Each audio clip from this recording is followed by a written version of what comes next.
Ladies and gentlemen, welcome to the 365 Pro Wrestling Podcast. I am Eddie Osborne, and today I'm at Cuba's house. And in his house right now, he just dropped off some t-shirts from Traces. Thank you very much, Traces. It was a rush order. I really appreciate you getting these t-shirts to me. But without further ado, I'm here with Irelander Paul Wright. Ladies and gentlemen, how's it going out there in Wrestling Land? They didn't answer back because of the podcast, but that's okay. I know they're going, yeah. I'm sure they'll comment. It is January 23rd, meaning tomorrow we ignite in Kitchener at the Registry Theatre, 122 Frederick Street, corner of Frederick and Queen here in Kitchener, Ontario. How excited are you, Paul? I am pumped. It's the dawn of a brand new era of wrestling here in Kitchener. Some great new talent coming in, new venue. It's a new feel. I don't know how else to describe it. The excitement is just at a unbalanced level with every member of the current roster, the new people coming in, even the buzz among the fans who have talked to already. They're just ready to get in there and explode and scream and yell and just enjoy themselves. And the wrestlers will enjoy putting on a whole different kind of show for them. And I think it's pretty cool. It's a different show. We got some different guys. All the old PWA guys, they're still excited, and they're excited to see what this new future has for them. But we went over some of the matches, and one of them was a hot seat match in Guelph on the 25th. That's Saturday.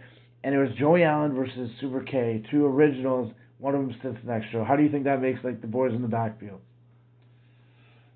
Well, the bottom line is, with this new hot seat idea, is you have to bring your A game every night now. You lose one of these things, you're going home for a while. And that doesn't work in the minds of all these competitive spirits. And Joey and Super K have fought before, but with this kind of stakes, it's like a title match. You lose, your big money payout is gone. So you really got to step up your game, especially in a hot seat match. Title matches will come in the following months, but for now, this is the big match of the night for sure. I'm paying them the same, I think. But anyways, it's going to be a really good time, and one of them just doesn't want to sit, so I think that's going to be really competitive for them to see who can stay for the next show. And I think it'll be exciting for the fans, so we don't have the same roster every month. No, exactly. That you realize that your roster spot is essentially on the line once you get into one of these matches. You want to be on that next show. You want to get those wins so you get into that title contention. Making it to the big game, making it to the Grand Championship, the Global Championship is the goal for every guy in that locker room. And if you're sitting your butt at home, that's not going to happen. And speaking of championships, we released today on Facebook and Instagram the picture of the Global Championship. What do you think about it? I think it looks and feels like something brand new. New Japan's Japanese titles really make their championships look like a huge deal. They make them feel like something that's out of this world important. And this title takes from that tradition and just expands upon it. I'm very excited to see this thing in person. I did steal their side plates because I thought it would be really cool if we engrave our champions' names on them, and it means that much more. But what about the 365 Live title? I know it's an incarnation of the Internet title. What are your thoughts on that belt? Well, I showed it to a couple of guys at work today, and they're just so excited. This brings out a different level of emotion, rather than the Grand Championship, which is kind of prestige. The Live Championship just brings out a lot of excitement, like social media, symbols on the side. It just symbolizes something that everybody in the roster can enjoy. And I'm not sure what the stipulations are behind this title yet and stuff like that, but it's going to be a sought-after title. It'll be a title that's defended live. If we can put it on the Internet, it's defended. So it'll be that kind of match. It might not even be on all the shows, but it'll be a title that I think will travel the country. Well, that's a different kind of thing. That's an exciting type of thing that fans can keep up with every title match, regardless where it happens. They can follow. This is the championship you can watch online at home. This is the title you can follow from your phone, your computer, whatever you got. And then what's your favorite way to watch wrestling online? Do you like YouTube? Do you like watching clips on Instagram? Are you the guy who goes through Twitter, see what the hot match is, and watch that match? What's your favorite way to watch wrestling? Yeah, I watch a lot of I clip a lot because Raw and SmackDown are sometimes a little less tolerable from week to week. But when it comes to watching full matches and stuff like that, you stream a bit. You go on. A lot of wrestlers in the current era put their matches on like their Twitter, their Facebook accounts, things like that, and that's really a great place to watch and get to know the wrestlers. Have you done anything with Twitch lately? Don't have a Twitch account, unfortunately. There's a company out in in Seattle, 321 Battle, and they have all their stuff that streams on Twitch, and I think that's a goal for 365 is to one day be able to stream our stuff, every event on Twitch. Oh, absolutely. If you can put your product online, let the fans see everything that you have to offer, I think we'll just get a bigger fan base, and people will tell their friends and expand and just be more excited when they see it live too.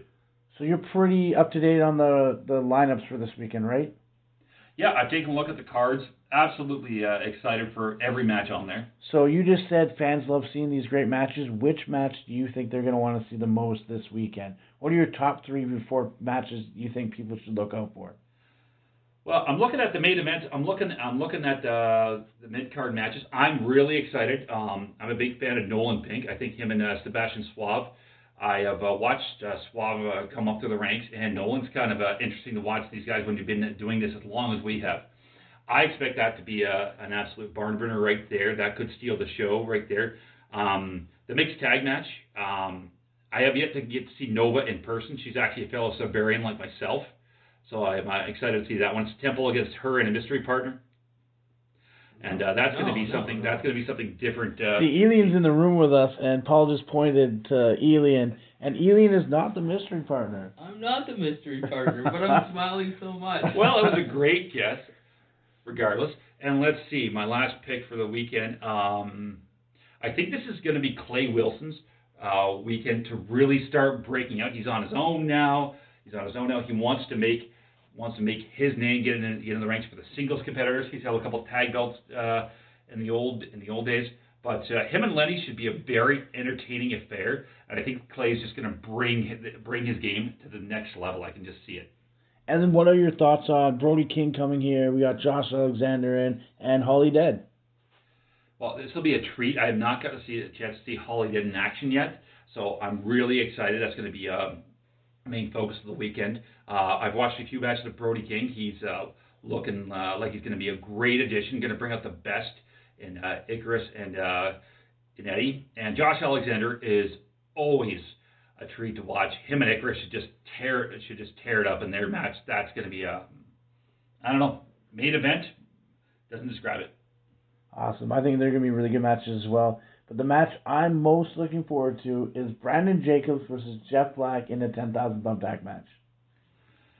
Well, this one kind of brings back the old guard versus the new guard. Jeff Black has been kind of king of the hardcore, king of the extreme stuff for a long time, and Brandon's kind of the up-and-comer. He had a few hardcore matches, extreme matches last year, and really started to get a feel for it. So I think this is going to be a real clash of generations right here. And there's going to be a lot of pain and blood. I'm not going to take away from that, though. So both guys will be giving their all in that one. Do you think there should be a extreme belt or a pure violence or a hardcore title in the new company? Or what are your thoughts on the title system? Usually you like 3 belts, don't you? Yeah, Triple Crown has always been my favorite way to go about it. Like heavyweight, whatever the mid-card title ends up being in a tag belt. But for the guys, it's a different. Everybody who goes in that ring sacrifices their body. But when it comes to hardcore, extreme, whatever you want to call it, that's a different kind of sacrifice. And the guys like Warhead, the guys like Jeff Black, all the great champions of the past, and a lot of guys just put their bodies through ungodly amounts of pain. So yeah, they should be rewarded with that, with some kind of championship or goal for them themselves. All right. Notifications. I'm getting the notifications. Ian's busted me on it. Lenny Live shooting me some messages right now. But I recently watched WWE on Fox. They had that thing with CM Punk, and they had who'd they have on there? Becky Lynch on there. Okay, cool. And she was talking about how she believes they shouldn't have a gender-specific belt. She should be the women's, the champion. They don't got to say women's all the time. What are your thoughts? Do you think 365 needs a women's championship, or do you think they should just be contending for all the belts because that's how it goes nowadays a lot of the times?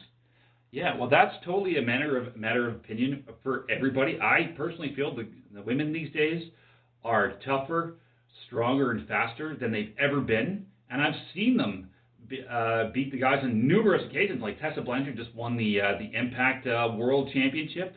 That's a huge accomplishment. But if you want to have a women's division, that's fine. But I have no problem with the women competing with the guys now. I think it's an even playing field. So yeah, it could go either way. You could go either way? I'm just kidding. Anyways, I want to know, you always love tag team wrestling. What are some of your favorite tag teams in Ontario, maybe in BC? I don't know. Me and Haviko are teaming now. It's a new team, so. But like, what teams do you think should be in that tag team division? Well, let's see. The Temple is obviously always a pick. Lenny and Jeff have developed quite an awesome chemistry over the last 2 years. I've been in there fighting both of them over the last couple of years. Let's see who else on the 365 roster we got. Because it's so new, you could kind of say any team. Like, we got the Pillars, we got Suave and Dukes, who are going to be on this show, and maybe they team up next show. Yeah. The Pillars in general is a threat from any direction because it's a 4-man group. It's not, and if you look around Ontario, various combinations of that 4 guys, Brent Banks and Tariq included as well, hold all sorts of different combinations of titles. So you never know if you bring any pair of that together what they could do. There's also I'm trying to think of a couple other tag teams from around the area. I know it's all on the spot right now. Yep. The Empire seems very hot. They're a young tag team that's doing a lot of damage right now. I'd love to see TDT come in from Quebec. I've seen them destroy a lot of people. There's also a lot of classic tag teams that could come back. Not sure what the Flatliners are up to these days. Lord knows my back still remembers that match I had with them. Man. All right, so kind of last thoughts. What are your thoughts on BMD's debut for 365 Pro Wrestling? I think he's got a chance to really shine. Yeah, BMD is one of those guys who has improved at such a rate that you can't really rule him out of any match against any guy. Like fun, you could put him up against a green rookie, or you could put him up against Tyson Dukes. And any match he's in, I think he could come out the winner. So he's got Eazy-E one night. Who does he have? Joey Allen the second night. That's two of Kitchener's absolute iconic wrestlers. And it's just going to be a treat on both ends. He could walk out with both wins. You never know what this guy's going to pull out. And then finally, what do you think about Eazy? He was PWA's Little Eddie for so long. It's a new promotion. Do you think he's just going to break out, do his thing, or do you think he's just going to be happy with having matches? Eazy has never been happy with just having matches. I've been in the ring with him a couple of times now, and damn, does that man throw right for him. But he is always improving his game, always adding extra moves, always doing more conditioning, always evolving as a wrestler. Like he used to be the green kid when I came in. No more. He's the ring general. And when he gets in there with like the Swabs and the Dukes and all the top guys in Ontario, he's just cementing his legacy as a top guy right now. All right, Paul. Thank you very much again. Let everyone know where they can find you on social media. Yeah, Irelander Wright on Facebook. Be sure to send me a message or comment on anything you got. I'm always on there. Keep taking a look. All right, guys. We're on location at Cuba's Place, having a good time, playing some NHL, getting ready for tomorrow. Thank you for listening, and we'll talk to you again tomorrow. I was waiting for Elian to go Cuba, but he didn't do it. Honestly, I sat here live for it. That was the best podcast out of all the ones I've seen. Paul knows his stuff, man. He didn't hesitate or stutter once. You're the man, Paul. You should be doing the Weekly Whisper. And this guy is on point. He knows his facts. Like, I feel like he knows all the stats and everything. He knows wrestling more than anyone. Like, you need to be my partner, Paul, every Monday. I was already going to ask you, but we'll have a conversation. That's a public conversation now. Yeah. We may see Paul Wright join Elian Habanero on the Weekly Whisper, but we won't know nothing until next Tuesday. Join us every day for a podcast. You'll see on Saturdays the starting out point, Weekly Whisper on Tuesdays, and we have a new tribute rap out to the Temple, courtesy Elian. So check it all out, guys. Talk to you tomorrow.